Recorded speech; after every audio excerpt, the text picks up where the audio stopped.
The Friday Five starts at 8:35 with the usual five. Mike Carl, Larry Schultz. I saw them both out in the office waiting. And then by phone, Joe Ferretti. In this first segment, we're talking tariffs, since that may be a potential option by the Trump administration as a way of shifting taxes or raising more tax revenue. Thought we might all learn a little bit more about the effectiveness or potentially the not effective use of tariffs. So with the help of Hans Fogel from Shepherd University, we've arranged for the Associate Professor of Economics at the School of Mandzik to join us via telephone. Professor, good morning. Thank you so much for being with us on the program today. Good morning. Thank you for having me. So let's talk tariffs as a national taxing policy. I know the country has had tariffs in its history, and one of our viewers cited the Smoot-Hawley tariffs earlier this week as a possible cause or deepening of the Great Depression in the 30s, late 20s and early 30s. If you could, give us a rundown kind of on tariffs and whether or not you feel they are effective or not effective. Well, generally speaking, economists tend to look at tariffs unfavorably just because of the inefficiencies that it creates and the fact that the burden tends to fall on the consumer. The idea is that if you are the importing nation that's bringing in goods from abroad, you would place this tariff or tax on goods coming in. And if you're a domestic producer, that's great, because now it's like your goods look more attractive because the foreign goods become more expensive relative to yours. And so, again, there are groups that definitely have the opportunity to win in this situation. Producers at home, there's the tariff revenue coming in is also something that is a gain. But the overall, if you do an overall welfare analysis, it's going to be overwhelmingly more negative for the consumer, who's going to have to pay a higher price for the foreign goods. And then you also think about the fact that there's going to be what we call dead weight loss, because not only is the price higher, but also people are going to decide not to buy as much of what they normally would have bought because of the fact that the price is higher, and they're switching from paying generally a lower price for foreign goods to now having to pay a higher price for the good at home. And so, the demand, the client demand is just going to go down as a result. President Trump on the campaign trail said that tariffs are paid by the countries, not by the people. 100% of the tariff is paid by the country we're putting the tariff on. That's been refuted by economists that I've heard quoted that say the tariff is actually paid by the importer of the good and then typically passed on to the consumer. Who's correct on this one? Well, I mean, the tariff is not going to be good for the nation that's importing to us either, because they know that their businesses are going to lose out as well, because now the more Americans are going to switch to buying American goods instead. So there is definitely a loss there, and that's why you can get yourself in a situation of a trade war where there's going to be a retaliation, and in turn, now there's going to be tariffs put on American goods going the other way. Again, looking at the overall welfare analysis, again, most of it is going to be shouldered by the consumer in terms of what the overall effect is going to be on the American consumer. Mr. Haidt. Yeah, I wonder, though, when it comes to tariffs, is this just a negotiating ploy for our current president?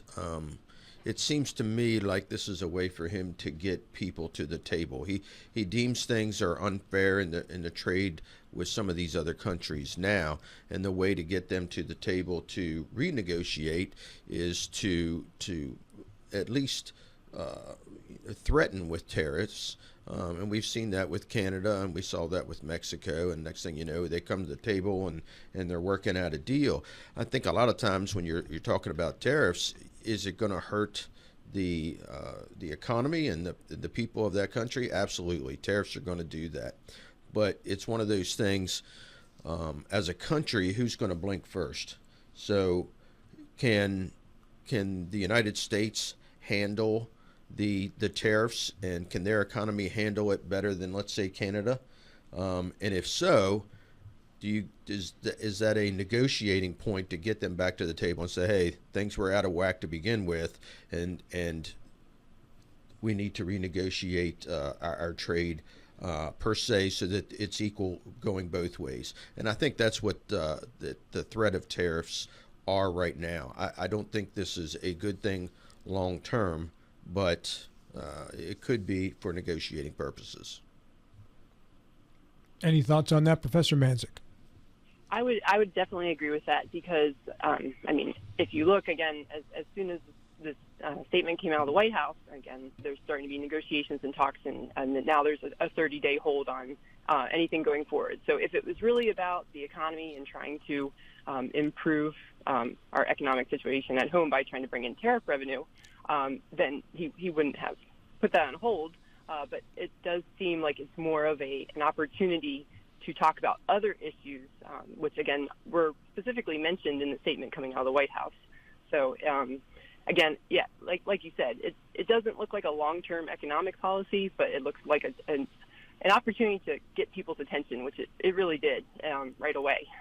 Now, although I would say that the talk of tariffs on China is probably for a different reason.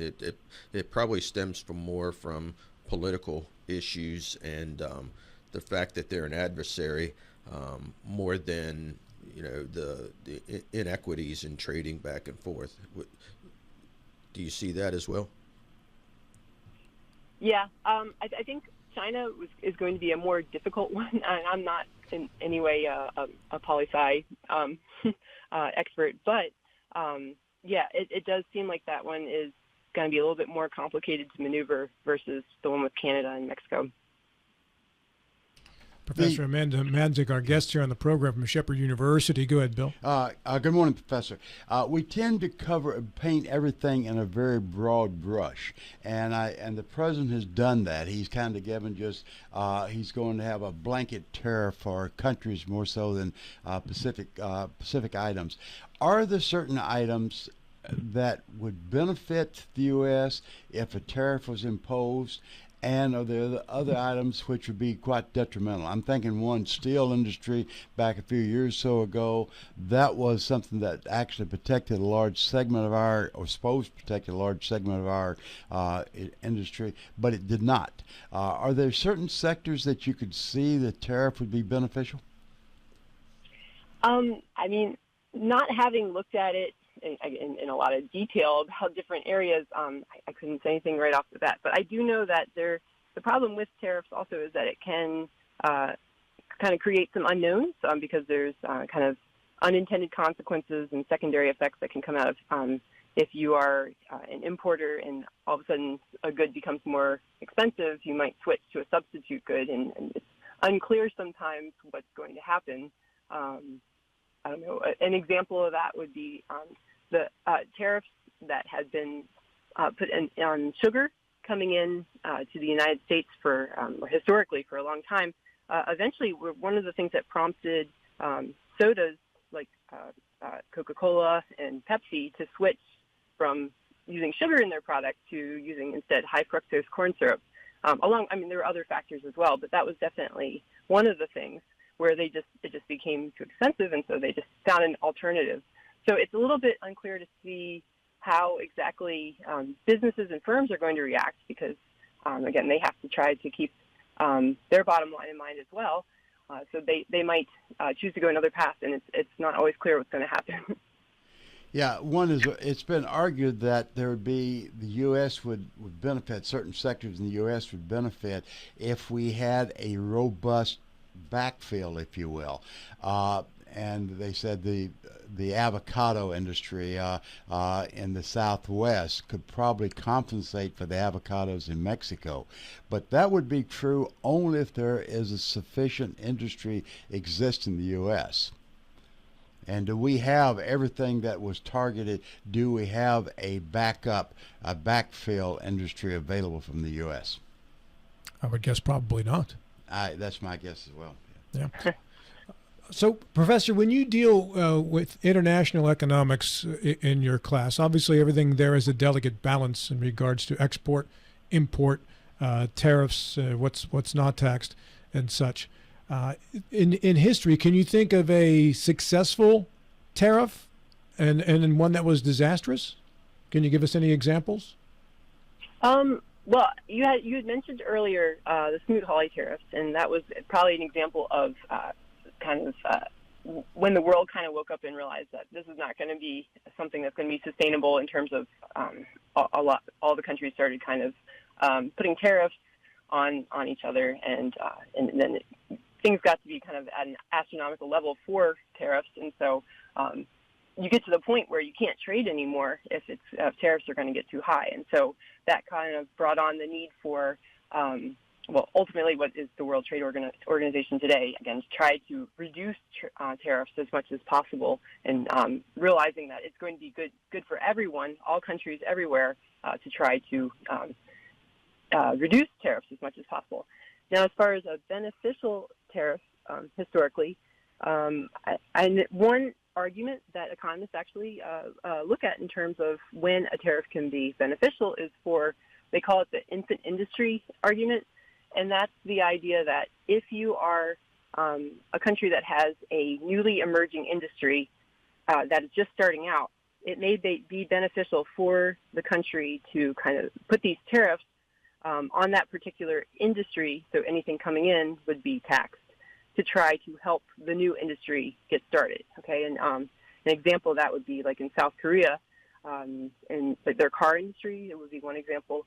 Again, and the idea is that you're not supposed to keep the tariffs on forever, because that actually ends up hurting the consumers, because now they're going to be, it's almost like you create a monopoly, not entirely, but you do have that effect where the domestic industry has a lot more power than they would have otherwise, But the idea is that when the infant industry grows up and is able to compete with like the big boys of the world, then they will take the tariffs off and then kind of let them fly on their own, So that's an example of, again, where a tariff has historically proven to work. But it's also difficult to, when you have, if you have a government and you're protecting an industry, that industry is not going to necessarily always want to see that protection go.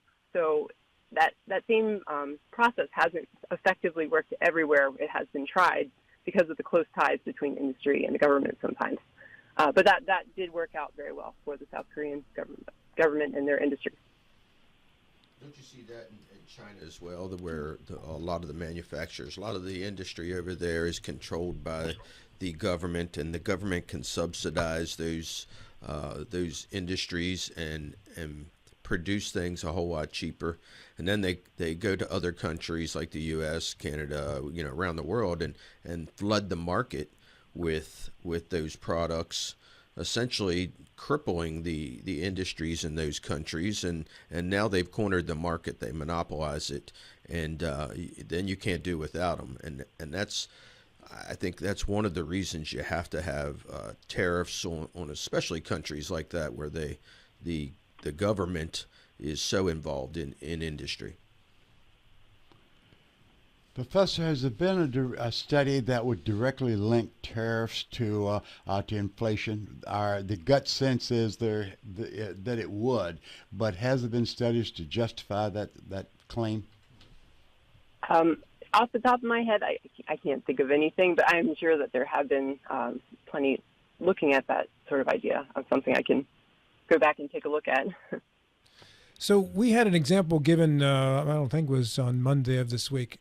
And Professor, you just help me along the way if I don't have it. I'm going to go back to my college econ classes and use the term widget. Do you guys still use the term widget in class? Widgets and gadgets? Yeah, we use that here and there. Yeah, okay, widget, yeah. Take you back to the 80s, right? Yeah. So I'm making widgets in the United States and I sell them for $2. And then I've got a pretty good business going. And then in another country somewhere else where they can pay less in labor and health care costs and whatever, they start sending them to America for charging $1. Okay, and now my $2 widget is getting crushed in the open marketplace by this $1 widget sent across, let's say from China, where the government is subsidizing production, keeping the costs low. They're not paying as much money to their employees. So I go complaining to my local congressman. They get an act passed that's going to raise tariffs on widgets, and they're going to raise that tariff up to $3 to put me back in an advantageous position of selling them at $2. So now the Chinese widget is $3. I'm looking at that and I'm going, maybe I can get $2.85 now for mine instead of just $2. And now that widget that was selling by the Chinese for $1, I used to sell for $2. I'm now selling at $2.85 because I can. Is that a likely outcome of a trade war like that, a tariff war? Well, I definitely think that everybody's going to be looking out for their own opportunity to help themselves out.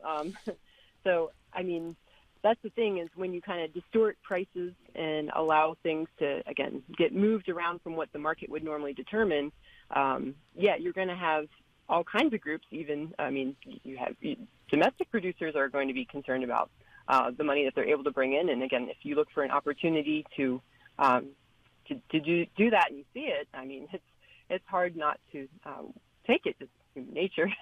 But, so again, like I said, I think one of the biggest things with this is, again, when you distort the free market, you don't always know what the result is going to be because, again, you can't always guess all of the possible kind of scenarios that could come about and how people are ultimately going to operate in their best interest, no matter who you are.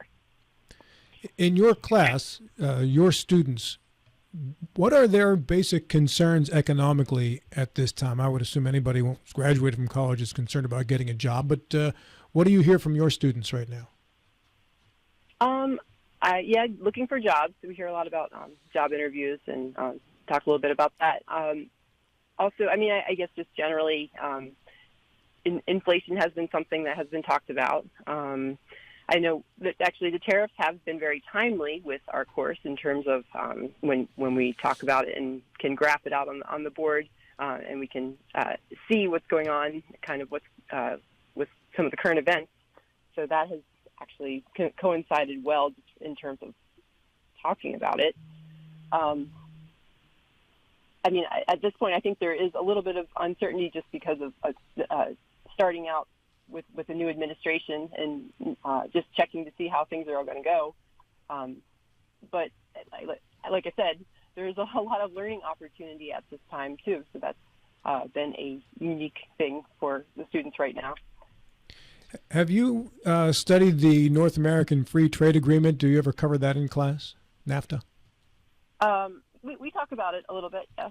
All right. So when that was being talked about, there were a lot of folks who were free traders. I'm among them who thought that was a great idea. It didn't work out so much to be a great idea in the end. Do you have any theories as to why it failed to live up to what it was touted to be? Well, the only problem with something like that is that, yes, you do create this free trade area, but it also can sometimes hinder free trade with the rest of the world. The problem is if you have a partner in a free trade agreement like that, you might be choosing their product over a product coming in from the rest of the world that would ultimately be, again, cheaper and maybe produced more efficiently. But again, because you're a part of this group, it's not really truly free trade. The only time it's going to really count as free trade is when your partner is producing the product at the lowest world price. That's really the only time when that would work as effectively as possible from an economic perspective. That was the Ross Perot complaint, which is you can't trade with people who don't have anything to trade back with you, right? That was, if you remember Ross Perot's complaint about NAFTA, he was against it from the beginning. Great sucking sound of our That's great sucking sound. No. That's right. Professor, has there been in our history cyclical periods where tariffs are in vogue or very popular and other times tariffs are rarely used? Is there a pattern? That's another thing that I could look at, I guess, historically, just to see how they have kind of come, if they have or have not come in waves. Like I said, off the top of my head, I couldn't tell you, but I think that they do tend to coincide with ideas of, again, more protectionism and the idea of maybe buying American and that sort of thing, which again can become a popular idea at times. but again, I'd have to do more of my own research in terms of historically if there's been kind of patterns in how they have come on or not. My question was prompted in large part the way that Rob introduced this subject by saying tariffs in the heightened or deepened the Great Depression. And what were the tariffs at that time? What was in vogue for feeling we should have a tariff during the Depression? What's the general feeling of your students right now? Can you tell, are they concerned about the economy and the threat of tariffs, or are they just this everything's going to go as status quo? I'm not really worried about any of this. I mean, like I said, I think it's more of an uncertainty at this time. Like it's like interesting to talk about different scenarios and to think about what could or could not happen. But at the same time, I guess until something seems to be a little bit more permanent or there's more of a course of action that seems to be taken, I think it's not. It's more of just thinking about what could happen stage. I think for the students right now. Dr. Mandzik, I appreciate you being on the program here today. We just about are out of time here. Do you have a class that you have to teach this morning? Not today. Oh, very good for you. Well, enjoy grading papers or reporting to somebody or whatever you have to do other than hosting classes. Thanks so much for your time this morning. Thank you. Thank you very much for having me. Thank you, Professor.